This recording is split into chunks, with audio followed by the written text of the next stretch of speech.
A paz seja convosco. Amém. Amém. Louvamos a Deus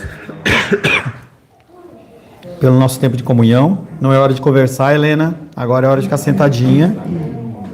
Tá? Louvamos a Deus pela oportunidade que o Senhor nos dá de termos um tempo de comunhão. Fico feliz que os meus queridos e as minhas queridas tenham tido tempos de muita prosperidade. Eu quero ver aquela caixinha cheia ali, na medida da sua prosperidade. Eu vi uma vez um sermão de um pastor que ele falou assim: se um saco de feijão representa a prosperidade dos namorados, você só traga um saco de feijão. Se você fez mais. Então, tá vendo os relatos aqui, né, da Verano. Então, eu espero realmente que não é sendo para mim.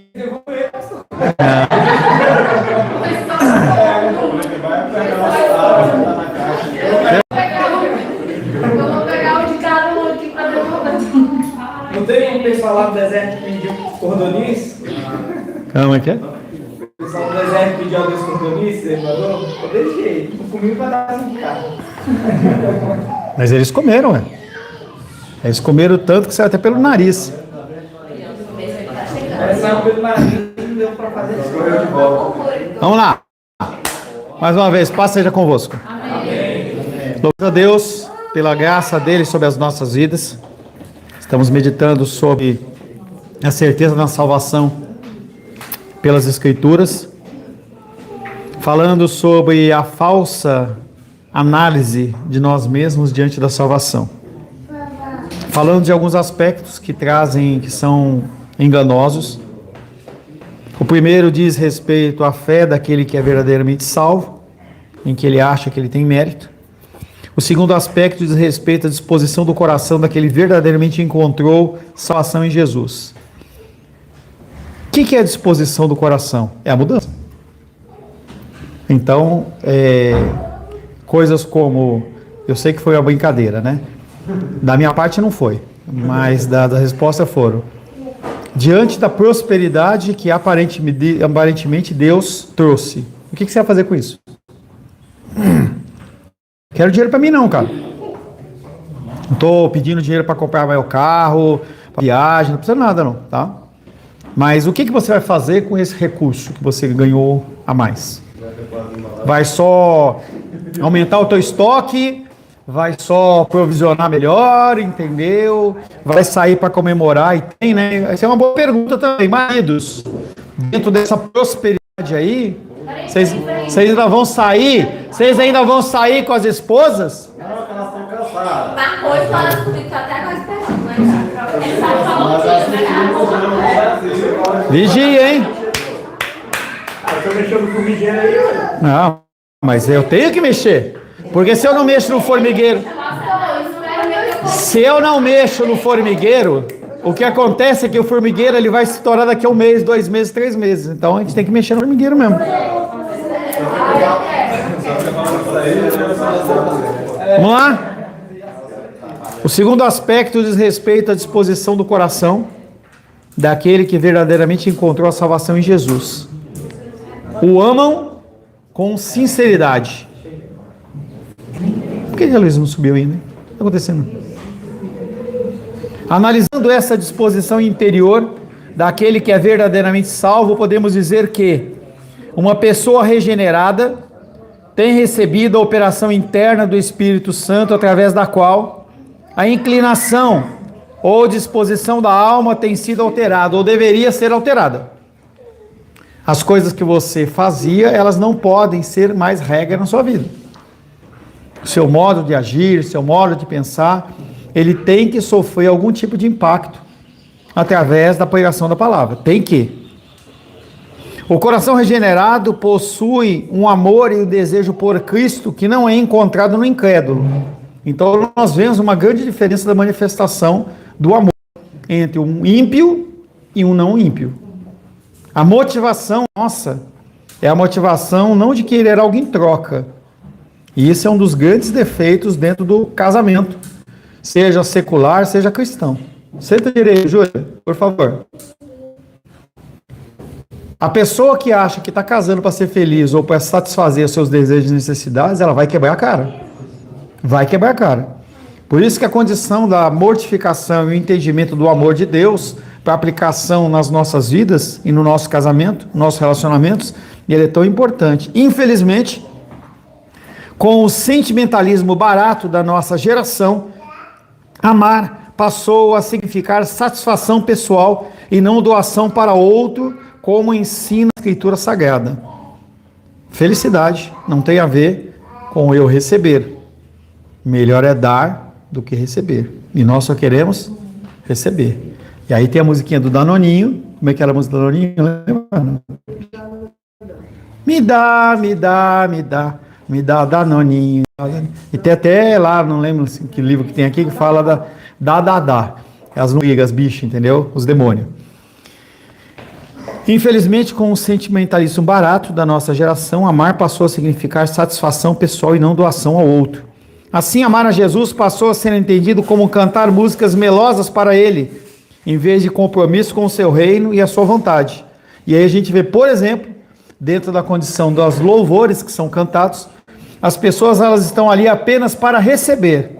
Estava ouvindo lá um short, né, de uma igreja grande, e aí a pessoa falava assim, não, venha, faça a sua parte, que nós vamos obrigar Deus a fazer aquilo que Ele tem que fazer. E as pessoas, elas acreditam realmente que Deus, o Deus deles é esse. Essa condição do sentimentalismo acha que você pode comprar as coisas que são do reino através de emoções. Assim, amar a Jesus passou a ser entendido como um cantar melosas para Ele. Por isso não vemos mudança de atitude e comportamento na suposta geração de apaixonados por Jesus. Década... Ô Joaquim, o que é, cara? O que foi? Você vai deixar seu pai e sua mãe assistir aí, não? Hein? Pega leve, cara. Deixa a mamãe direitinho com o papai aí. Então a gente vê, na década... ano 2000, mais ou menos, vê a geração dos apaixonados por Jesus. Era tanto louvor, e ainda tem, e ainda vejo ainda nos Instagrams de vocês, muitas vezes lá apaixonado, e a mulher canta, e ela chora, e ela está lá de joelhos, com as mãos aos céus, toda esvaindo em lágrimas, e você posta como se fosse a coisa mais linda do mundo. O que tem de verdade nisso? O que importa não é o sentimentalismo. O que importa é a realidade daquilo que está sendo falado, o que está sendo ensinado e o que está sendo vivido, que é exatamente o que nós estamos falando. O amor que Cristo requer de nós implica sinceridade e doação pessoal. Não é você para receber, é você para doar. Por isso que eu falei, o que você vai fazer com a prosperidade que você ganhou, que você recebeu? Ah, eu só vou... Tá boa as espinhas aí, Moisés? O que é? Tá tirando espinha? O que é? O que você vai fazer? Porque se Deus ele te dá uma prosperidade de 20, 30, 40 mil, e você acha que é apenas para você reinvestir no seu negócio, você não está entendendo nada. Se você acha que é apenas para você mudar de carro, você aumentar a tua loja, dia dos namorados, então... eu vou ter 3 vezes mais funcionários para resolver o meu problema. Se você acha que o foco é só esse, você não entendeu nada. É uma frase que o Felipe falou bem rapidinho ali, falou assim lá embaixo. Deus ele pode falar assim, olha o que eu posso fazer. Mas você vai fazer o que se ele multiplicar mais? Vai abrir uma loja a mais? Uma franquia? A gente tem que entender o propósito das coisas que estão acontecendo. Senão você apenas fica no reinveste. Não é o foco de Deus. O amor que Jesus requer de nós implica em sinceridade e doação pessoal. Quando falamos de sinceridade, falamos da intenção dos nossos corações. Por que você faz o que você faz? Por que você age como você age? Cristo tem que significar tudo para nós, não parte, mas tudo. Ele não divide a sua glória com qualquer outra coisa ou pessoa. Lucas capítulo 14...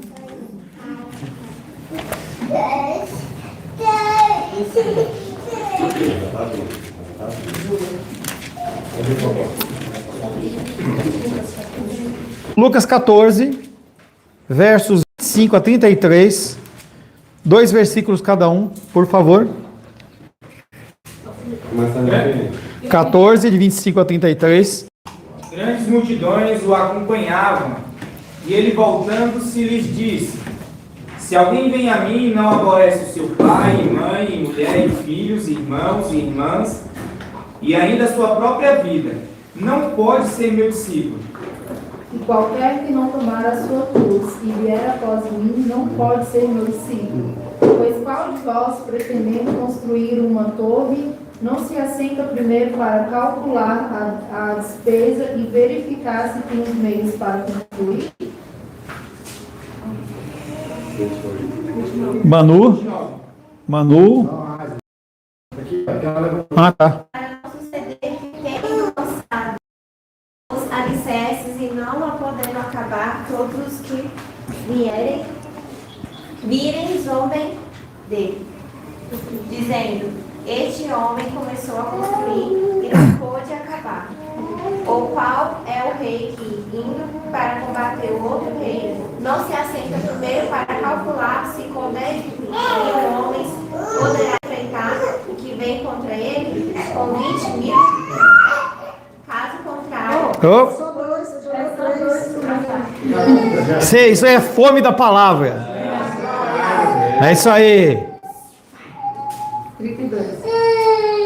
Caso contrário, estando outro ainda longe, envia-lhe uma embaixada pedindo condições de paz. Assim, pois, todo aquele que dentre vós não renuncia a tudo quanto tem, não pode ser meu discípulo. O que o versículo 1, 2 e mais o 33 tem a ver com construção e tem a ver com guerra? Porque ele vem falando: quem que não vai fazer uma construção, não vai ver se tem dinheiro suficiente para pagar o tijolo, o cimento e tal? Ou quem que tem um exército de 10.000 e está vindo um exército de 20.000, não vai chegar e tentar negociar a história? O que está falando? Ele está falando de guerra, está falando de construção, de bens? Não está falando. Ele está falando sobre você entender essa conta que ele está falando, é você ver o propósito final, que é a sua vida eterna, o que é o mais importante. Ele traz questões que fala: se alguém não vir a mim e não aborrecer o seu pai, a sua mãe, mulher e filhos, irmãos, não é digno de ser meu discípulo. Por que ele está falando isso? Porque a pessoa, o que ela faz? Ela deixa quieto. Para não encontrar o próximo, o que eu faço? Deixa rolar. Se tem uma coisa que eu pretendo não fazer isso até o fim da minha vida com vocês, é isso. Deixar para lá. Você pode achar ruim. O Alisson estava demorando, mandei mensagem: e aí, filho, não veio de novo? Aí colocou: chegando. Mandei mensagem pro Carlinhos: perdi o horário de novo. Isso aí é peixe seu, você tem que, entendeu? Pegar pela mão até conseguir caminhar sozinho. Pois é, mas tem que ir lá e falar: ei, Carlinhos, tá na hora de acordar, hein? Entendeu? Contrata pega uma vuvuzela, toca na frente da casa dele, sei lá, qualquer coisa desse tipo. O que ele está falando nesse texto é que é tudo ou nada. Ou você está nessa vida cristã, ou você não está nela. Se buscarmos a Cristo por causa de algum problema que possuímos, dinheiro, casamento e emprego, e nós temos que buscar, mas não só por isso. E o aceitarmos por recebermos uma dádiva desejada, isso nos cega para a nossa real necessidade dele. Foi aquilo que eu falei para o André. Jesus te ama, você é amado de Deus, diz sim para Jesus. O cara só vai falar sim para Jesus se ele estiver na pendenga lá na desgraceira. Então o André conta lá alguns momentos que ele fala assim: encontrei o cara veio, ele estava dirigindo o caminhão, o cara veio, aí o cara estava lá morrendo de fome, sem comer 3 dias. Você acha que o André ia falar para ele assim: você aceita Jesus? Você acha que o cara não vai falar que aceita? É lógico que vai. É a história do cara que estava sentado, passou o Pedro, e aí ele fala assim, Pedro olhou para ele, o que ele esperou? Vai me dar comida, vai me dar dinheiro. E ele fala: o que eu não tenho dinheiro, nem ouro, nem prata, mas o que eu tenho eu te dou. Em nome de Jesus, levanta. Aquele cara, ele vai receber qualquer coisa. É por isso que a gente tem que saber identificar um chamado e uma aceitação verdadeira de uma falsa. Porque o cara está numa situação de dificuldade. Por que as campanhas funcionam? Atrai a pessoa, resolveu o problema, vai embora. Quando eu precisar de novo, eu volto. É sobre essas coisas que nós estamos falando. Quando amamos a Cristo sinceramente, o aceitamos por estarmos conscientes de nossa culpabilidade diante de Deus, da gravidade do nosso pecado, do estado da nossa natureza diante da santidade, o que nos impede de nos salvarmos a nós mesmos. Então, o aceitar Cristo traz em mim uma consciência de que eu preciso dele. Sem ele eu estou salvo, eu não consigo me salvar. Eu posso ter todo o dinheiro do mundo, eu posso ter os recursos, mas sem ele não funciona nada. É a questão do matrimônio. Será que o Nicolas acha que ele vai ter a Isla bonitona assim, lá com 70, 80 anos? O Nicolas sim. Não. Entenda que o que eu estou dizendo é, se o amor ele tiver alicerçado apenas nisso, pode ser que não flua. Agora, se com o passar do tempo, entendeu? Ele for vendo que as rugas vão aparecendo, mas que continua sendo a mulher da minha vida, não é porque o interesse. Hã? Olha o que ela falou. Tem? É, mas com 80 anos, filha. Haja botox, hein? E cuidado, hein? Cuidado, hein? Tem uns procedimentos aí que você olha aí, que a Rô fala que coloca um plástico, não sei das quantas lá, estica isso, estila aquilo, daqui a pouco o negócio apodrece tudo por dentro. Aí, meu. Aí não adianta falar que tá amarrado, não. Hã? Doralice. Dona Dora. Minha mãe, ela tá no azeite, não tem filtro não, hein? Ela tá aí, né?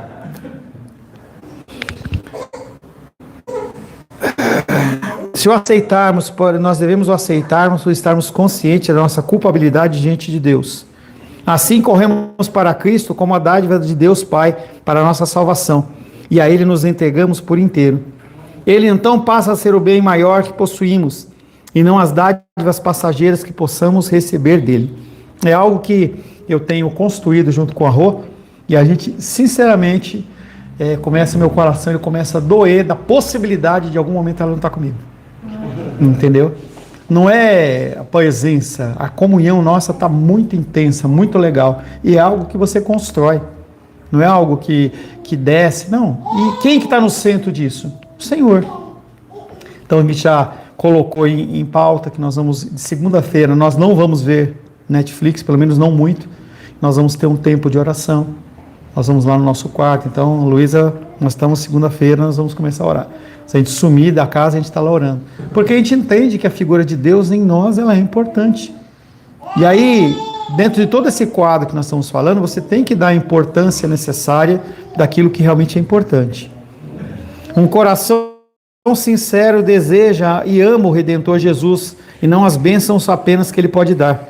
De tal forma que se Ele nada me der de material nessa vida, Ele em si já será suficiente para a minha plena alegria, e isso é um trabalhar. Isso é um exercício. Por mais que eu queira implantar isso na minha vida, meu coração pecaminoso ainda quer que Rosângela faça coisas para mim, e Rosângela quer que Paulo faça coisa para ela, para que então haja felicidade. Mas nós temos que continuar caminhando para buscar essa excelência. O amor expresso a Cristo se vê também na doação pessoal, tal como expressa na confissão de fé, que diz: procurando andar diante dele em toda boa consciência. Ou seja, os que amam a Cristo procuram viver de forma agradável ao seu Senhor, de forma que as suas consciências não os acusam de denegrirem a imagem daquele que os amou e o redimiu. 1 João capítulo 1, versos 5 e 6. Você não vai ler? Quer ler comigo aqui? Hein, Júlia? Quiser, vem aqui e te ler junto. Não quer, ué. 1 João, capítulo 1, versos 5 e 6.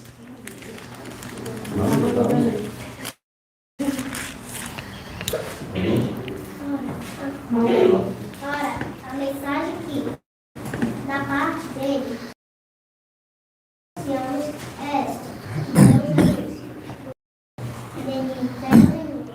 Se dissermos que não temos comunhão com ele e andarmos nas trevas, mentimos e não praticamos a verdade. Esse ronco é o Joaquim? É o Joaquim que está roncando? Caramba! Ora, a mensagem que da parte dele temos ouvido e vos anunciamos é esta, que Deus é luz e não há nele treva nenhuma. Se dissermos que mantemos comunhão com a ele e andarmos nas trevas, mentimos e não praticamos a verdade. Nossos pensamentos, nossas ações diante do que nós fazemos no mundo. O que é que você faz da porta para fora? Os pensamentos que passam na sua cabeça. Mas, gente, muitas vezes eu me constranjo em relação às coisas que passam na cabeça, em relação a decisões que eu quero fazer, que eu tento fazer, em que eu olho e falo assim, meu, isso não é um sinônimo do cristianismo. E essa sensibilidade do Espírito é exatamente o que faz a gente melhorar. Porque a gente começa a ficar constrangido pela fala dele nos nossos ouvidos, no nosso coração, e aí o que acontece? Nós temos que mudar. Não importa quantas vezes você vai à igreja, cante louvores a Cristo, faça orações e leia a Bíblia. Se a sua vida não desejar a santidade requerida por Ele e não pautar suas decisões de vida a partir da honra que Ele requer, você estará entre os que se enganam para a perdição da alma. A salvação requer de nós integridade, desejo de pureza, não quer dizer pureza, porque nós temos que desejar pelo menos. Desejo de pureza e santidade, e assim é incompatível a vida em Cristo e a vida no pecado. Você não tem como viver as duas vidas, não tem como. Eu lembro que tinha um pastor conhecido nosso em que ele tinha uma vida bem problemática, bem complicada, nem sei se ele era cristão, mesmo sendo pastor, e ele falava assim, a maior dificuldade que eu tenho é na ministração da Santa Ceia, porque naquele momento é palpável para mim a figura de Deus, ali na comunhão, e eu olho para a minha vida e eu vejo a miserabilidade do meu ser. A Santa Ceia, as coisas do Senhor tem que levar ao constrangimento. Porque senão você entra naquilo lá que a Vânia orou logo no começo, falando sobre a frieza ou a mornidade do coração, em que a pessoa ela não tem mais nada no coração dela que atraia que Deus atraia a presença dele, da pessoa. A pessoa não liga mais. É a dureza de coração. Considerando esses pontos, podemos afirmar que ainda nessa vida pode o crente se assegurar da sua salvação. Essa certeza se fundamenta sobre a infalível palavra de Deus, as graças das quais a palavra fala ao coração do crente e o testemunho do Espírito na nossa filiação divina. Romanos 8,16.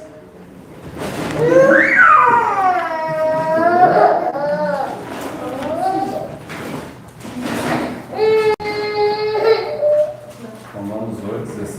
8,16. O próprio Espírito testifica com o nosso Espírito que somos filhos de Deus. Você tem que ter a certeza que você é filho de Deus. Ou seja, a certeza se fundamenta na declaração de que a Escritura Sagrada faz quanto aos salvos, e não aos nossos sentimentos quanto à matéria, pois o nosso coração é enganoso. Quando você não tem essa certeza da salvação, as coisas que acontecem no seu dia a dia, elas levam você a duvidar. Então a máxima de que a pessoa que é filha de Deus, ela é rica, ou a máxima que a pessoa de Deus, filho de Deus, ele não tem doença, não tem problema emocional, a casa do Senhor não. Filhos de pastores, filhas de pastores se afastam do Evangelho. Filhos de pastores se declaram como ateus.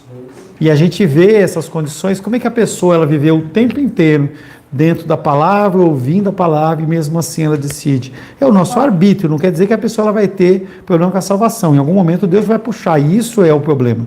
Ou a coisa bela, né? É o problema a pessoa que acha que está dominando a vida e fazendo o que quer. Naquele momento em que Deus puxa a corda, ele puxa sem nenhum tipo de dó. Porque o objetivo dele é cumprir a salvação, e ele vai cumprir, ele não tem nenhum problema com isso. A certeza se fundamenta na declaração da Escritura quanto aos salvos, não em nossos sentimentos. 2 Coríntios capítulo 5, verso 17.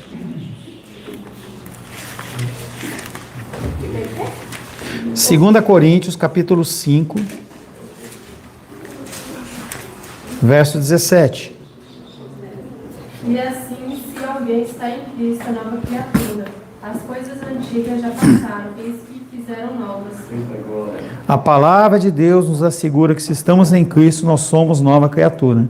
Isso deve dissipar as dúvidas dos nossos corações quando Satanás tentar nos abater com palavras de condenação. Romanos 8, 33.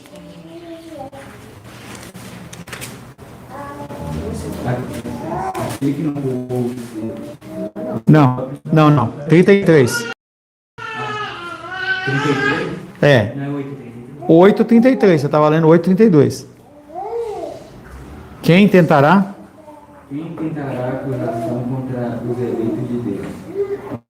E Deus É Deus quem justifica. O que ele está falando é que tanto Satanás como o mundo, as pessoas, elas vão intentar a acusação. Eu mandei isso para um rapaz que eu estou aconselhando, em que ele vivia uma vida de pecado muito grande, e aí ele se arrependeu, mas mesmo assim as pessoas continuam jogando na cara dele, mas você fazia, você era. Não era mesmo. Eu lembro que um pastor, isso é uma história real, um pastor, ele, de uma igreja tradicional, ele foi chamado pela liderança da igreja, e aí eles começaram a ter uma série de acusações. Aí apareceu um cara lá, que odiava aquele pastor, porque chamava atenção e muitas vezes expunha os pecados dele, não propositalmente, mas dentro da palavra. E aí ele falou, você fez isso, fez aquilo outro, você é assim, assado. E ele olhou e falou assim, realmente, irmão, você tem certeza de muitas coisas que você está falando. As coisas que você está falando, de todas elas que você falou, uma parte delas eu já fiz. E eu me arrependi diante do Senhor. Mas eu me envergonho, porque eu fiz. As coisas outras que o irmão está falando, eu tenho certeza que são possíveis de eu fazer. E eu quero parar para pensar se realmente eu não estou praticando essas coisas.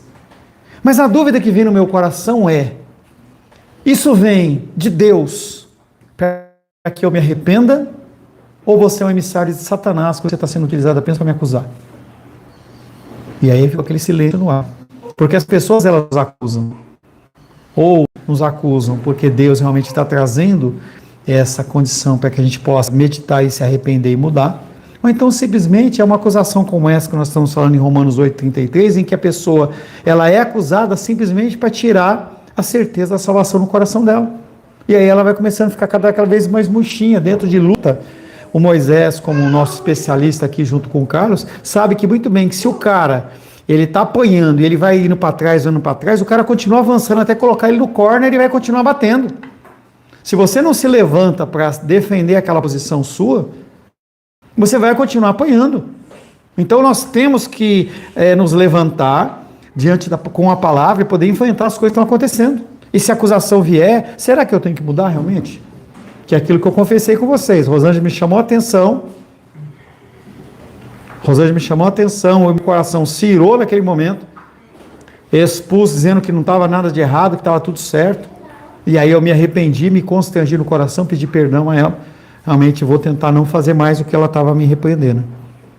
Terceiro, o crente pode sentir carência ou ausência dessa certeza. E é normal. Dentro desses altos e baixos que nós vivemos, o que acontece é que o nosso coração ele fica carente. Essa segurança infalível não pertence de tal modo à essência da fé, ou seja, entenda que você sentir falta de ter essa certeza não implica na mudança da sua fé, porque a tua fé ela não procede de você, procede de Deus. Mesmo que você tenha dúvidas, mesmo que naquele momento você se veja diante de uma situação em que parece que você não é, a palavra continua dizendo que você é. E você não tem que confiar naquilo que você acha, você tem que confiar naquilo que a palavra de Deus fala. Uma ilustração pode explicar a diferença. A fé é a raiz, a certeza é a flor. Essa flor, ela pode nascer, ela pode brotar e pode murchar, mas a raiz ela continua ali, dizendo que você é salvo. Quando ensinamos que a fé é certa e segura, não imaginamos uma certeza tal que não seja tentada por alguma dúvida. Ao contrário, afirmamos que os fiéis precisam sustentar uma luta ininterrupta contra a desconfiança que sentem em si mesmos. Ou seja, a luta entre a carne e o sangue, que está lá em Gálatas, ela começa no dia que você diz sim ao Senhor. E ela só vai findar quando houver o arrebatamento ou houver a sua morte. Não vai ter. É uma luta contínua, em que o dia inteiro, todo dia, você vai se sentir mal ou vai se sentir bem diante de diversas situações. Percebemos que as dúvidas podem se levantar no coração dos eleitos de Deus, dúvidas tais que podem causar insegurança quanto ao estado dos seus corações, porque o coração nosso ele é enganoso. Essas podem ser diversas ordens, entre as quais nós vamos falar algumas inseguranças. Primeiro, o que é que pode nos trazer insegurança dentro dessa confiança com o Senhor? Primeiro, a lembrança constante dos pecados passados. Nós pecamos. Nós pecamos. Toda vez que eu vou para São Paulo, se não todas, a grande maioria das vezes, sempre tem algum amigo meu das antigas que ele vai lá e aí ele chama para senta para orar. Para orar não, né? Senta para comer, para fazer um lanche. O que vem à mente? Sempre as histórias do passado, as meninas que rolaram, a bebida, os rachas, as coisas. E aí a gente vai deixando que o nosso coração se inflame como se aquilo fosse a melhor coisa do mundo e nunca foi. Uma grande libertação. Então hoje, você me vê, não é porque eu tenho quase 60 anos, não. Eu estou lá na faixa da direita, estou a 60 por hora, estou muito tranquilo. Se o carro for só até 60, para mim não tem problema nenhum. Naquela época não tinha que mostrar, tinha escapamentão, aí as pessoas elas tinham que ver, não tinha o Facebook, não tinha o WhatsApp, mas tinha o escapamento do carro. Quando eu passava na frente da casa das pessoas, as pessoas sabiam que o meu carro estava passando. Aí uma moça chegou para meu pai e falou assim: ó pai, ele é o pai daquele rapaz que passa na frente de casa lá, fazendo aquele barulhão no carro. Autoafirmação, o Facebook ele sempre existiu de outras maneiras. E a gente tem que entender que os nossos pecados, eles passados não nos definem. Eles ficaram no passado. Por isso que quando eu aconselho casais novos, eu tenho que mostrar para a pessoa que cada um teve passado. E se você ficar olhando para o passado da pessoa como sendo alguma coisa que pode vir à tona, o casamento, o relacionamento, a sociedade, ela não vai dar certo nunca. Porque nós temos histórico no passado. Se for passar aqui um telão as coisas que eu já fiz, você fala assim: eu não vou ficar na igreja desse pastor. Nunca. Misericórdia. Esse cara aí, entendeu? É interessante que vocês olham para as coisas que vocês fizeram e vocês se acham ruins. É que vocês não conhecem eu. Não conhecem nem o André, né? O André também, o André ele quer competir comigo, entendeu? Mas eu ganho dele. Entendeu? Santo. Não, eu também sou. Agora sim, né? Agora. Muitas pessoas vêm a Cristo por meio de uma experiência dramática de vida e as suas conversões, para muitos, parecem forçadas, como uma espécie de fuga do que outros fizeram, e muitas delas são. A pessoa se converte para mostrar uma pseudo-mudança que nunca houve. Outros terão seus pecados lançados diante de si por meio de acusações que lhes farão. Tais acusações podem partir do próprio coração. Nós somos os nossos maiores acusadores. Nós temos o mundo que nos acusa. O mundo, ele nos acusa de que maneira? Quando ele quer que você se conforme a ele. Ah, agora você vai... Aí o culto, olha só a cena, hein? Final da Copa do Mundo, domingo, 19 horas. Aí você fala: eu vou. Só vai. Não tem problema não. Entendeu? De 4 em 4 anos, não tem problema nenhum não. Entendeu? Possibilidade. São opções, são situações que você tem que pensar. E aí o teu coração ele vai ser acusado, porque o mundo vai falar assim: se você não for assistir o jogo, você é um trouxa. Aí logo que você assiste, ele te condena e fala assim: mas era melhor você ter ido na igreja. Eu lembro de uma passagem que eu li, acho que era de Reis, em que um profeta ele foi levantado, e aí aquele profeta ele foi lá dar um recado para o rei, fala assim: olha, vai acontecer isso e isso. E Deus fala para ele: você vai lá, dá o seu recado e volta por outro caminho. Não come, não bebe, não dorme, não faz nada. Aí tá lá aquela história, ele vai lá dar o recado, aí um outro profeta de Deus, ele chega lá e fala assim: cadê o profeta? Ele foi por tal estrada. Foi lá pro profeta e falou assim: olha, você tem que vir para minha casa. Não, Deus falou para mim que eu não posso comer, não posso ficar não. Não, mas Deus já me falou uma coisa diferente. Pode vir aqui. Aí o cara falou: é mesmo? Foi lá e comeu tal. A hora que o cara acabou de comer, ele fala: assim diz o Senhor, porque você pecou e você fez isso, não sei o que, você vai morrer. O mesmo cara que falou, é o mundo. O mundo ele faz isso com a gente. Faz, não tem problema. Traz seu esposo, traz sua mulher, não tem problema não. Depois ele fala: coisa ruim, hein? E ele te acusa de uma maneira que nos incomoda. E Satanás também, ele faz isso com muita maestria desde o começo do mundo. Tais acusações podem partir do nosso coração, dos outros e de Satanás, e essas são nossos grandes adversários. O primeiro deles, Satanás, o nosso acusador. Segundo, o mundo, e o principal de todos, o nosso coração. Nosso coração, ele é uma coisa complicada. Senhor, em nome de Jesus, louvamos, adoramos e bendizemos teu nome, agradecemos pela tua graça, amor e cuidado. Agradecemos, Pai, porque o Senhor é bom e a tua misericórdia.